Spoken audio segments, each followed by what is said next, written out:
बिस्मिल्लाहिर्रहमानिर्रहीम। अस्सलाम वालेकुम। This is Saima's cooking secrets. Welcome to my kitchen. Viewers, आज मैं एक फरमाइशी डिश लेकर आई हूँ। इस रेसिपी की कुछ व्यूअर्स ने फरमाइश की थी कि उन्हें लैम लेग जो है वो रोस्ट करना बताया जाए, वो भी बग़ैर ओवन के। मैं आज ओवन के बगैर इसको आपको स्टीम रोस्ट बना के दिखाऊंगी इसका। सबसे पहले तो मैं आपको बता दूं कि इसके लिए मैंने ये बकरे की रान ली है। ये तकरीबन 2.5 किलो, 2.75 किलो के आसपास है। आप यूँ समझें कि 2.5 kg के बराबर इसको ले लें। इसकी मैरिनेशन के लिए जो मैंने चीज़ें ली हैं उसमें मैंने दही आधा कप लिया है, 1/4 कप इसमें लेमन जूस है, अदरक, लहसुन और सब्ज़ मिर्च का पेस्ट है। ये मिला के ये तकरीबन 2 से 3 टेबल स्पून के बराबर है। स्पाइसेस में मैंने सॉल्ट इसमें 1.5 टीस्पून के बराबर लिया है। 1/2 टीस्पून इसमें हल्दी जाएगी, 1 टीस्पून इसमें कचरी पाउडर है और 1.5 टीस्पून इसमें ज़ीरा है। धनिया मैंने 2 टेबल स्पून लिया है। गरम मसाला 1.5 टीस्पून है और 2 टीस्पून मैंने इसमें सुरख मिर्च ली है। चले आए, सबसे पहले इसकी मैरिनेशन तैयार कर लेते हैं। सबसे पहले एक बाउल में दही डालेंगे, लेमन जूस डाल दें, इसको अच्छे से मिक्स कर लें। अब इसमें अदरक, लहसुन और सब्ज़ मिर्च का पेस्ट डाल दें और ये तमाम मसाले इसमें चले जाएंगे। अच्छे से इसको मिक्स कर लें। लैम लेग को रोस्ट करने के लिए मैरिनेशन हमारी रेडी है। इसको साइड में रख दें। लेग पे बड़ी छुरी की मदद से पहले कट लगा लेते हैं। 1-1 इंच के फासले पर इस तरह कट लगा लें। गहरे कट लगे होंगे तो उसमें मसाला अच्छे से जाएगा, तो अंदर तक मीट में पूरा जायका चला जाएगा मैरिनेशन का।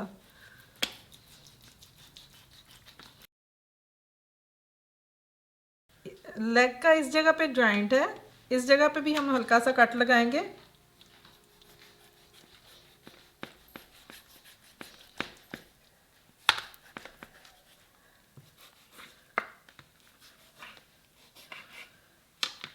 इसी तरह दूसरी साइड पलट के उस पर भी कट लगा दें। जॉइंट पे कट लगाने का ये होगा कि इस तरह आप मोड़ के इसको छोटी जगह पे भी रख सकेंगे। अब जो हमने मैरिनेशन रेडी की थी उससे अच्छी तरह इसको लगा देते हैं। हाथ की मदद से अच्छी तरह इस पर लगा दें मसाला, कोई जगह बचनी नहीं चाहिए। और ये जो कट लगाए हैं ख़ुसूसी इसके अंदर अच्छी तरह मसाला लगा दें। दूसरी साइड में भी अच्छी तरह लगा दें। अब इसकी अच्छे से मैरिनेशन हो गई है। अब इसको ओवरनाइट हम इसी तरह मसाला लगा पड़ा रहने देंगे। नेक्स्ट डे बनाएंगे तो ये बहुत मज़े की फिर बनेगी, ताकि मसाले अच्छे से रच जाएं। तो ये पूरी रात के लिए मैं इसको इसी तरह फॉइल पेपर से कवर करके फ्रिज में रख दूँगी। अब इसको फॉइल पेपर से कवर कर दूँगी ना।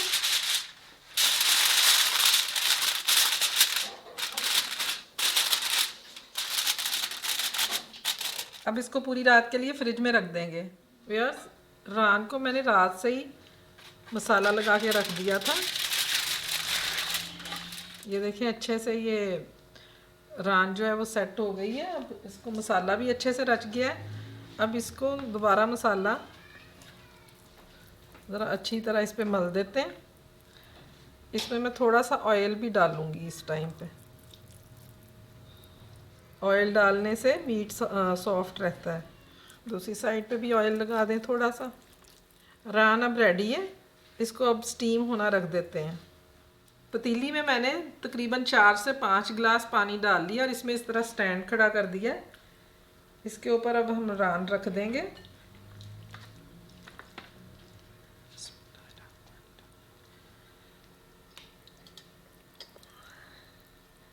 ये बचा हुआ मसाला भी इसके ऊपर ही डाल दें।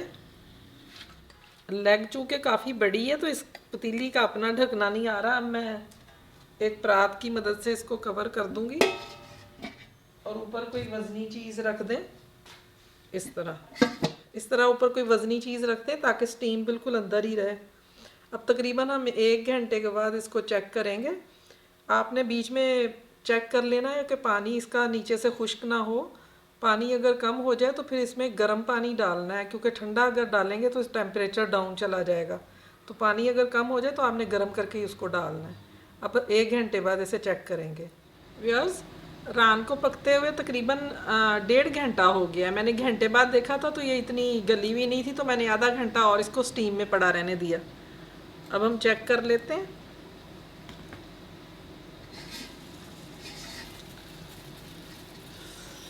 अब इसको चेक कर लेते हैं छुरी की मदद से।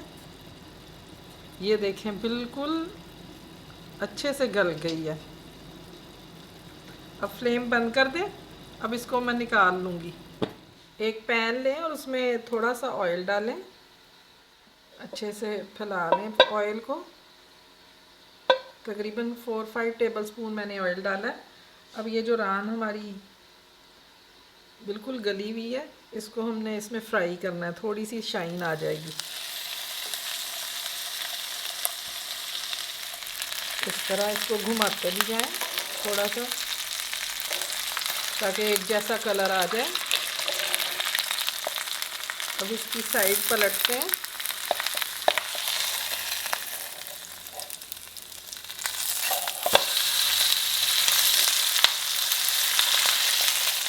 इसी तरह दूसरी साइड से भी फ्राई करेंगे। रान बेहतरीन सी फ्राई हो गई है। अब मैं इसे डिश आउट करती हूँ। Viewers, lamb leg steam roast ready है। उम्मीद है आपको मेरी ये रेसिपी पसंद आई होगी। देखें, मैं आपको दिखाती हूँ कि ये बिल्कुल टेंडर और जूसी बनी है।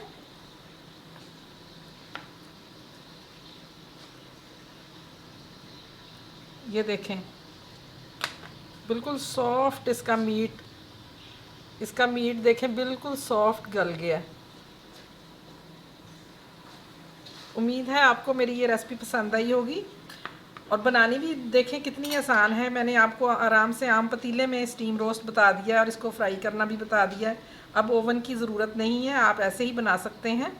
मेरी रेसिपी पसंद आए तो आपने लाइक का बटन ज़रूर क्लिक करना है और मेरे चैनल को सब्सक्राइब करना और बेल आइकॉन दबाना मत भूलें, तभी आपको मेरी नोटिफिकेशंस टाइम पे मिलेंगी। और इस तरह की तमाम रेसिपीज़ जो हैं आसान करके मैं आपको बताती रहूँगी। बहुत जल्द इंशाल्लाह फिर एक नई रेसिपी के साथ हमारी मुलाकात होगी। तब तक के लिए अल्लाह हाफिज़।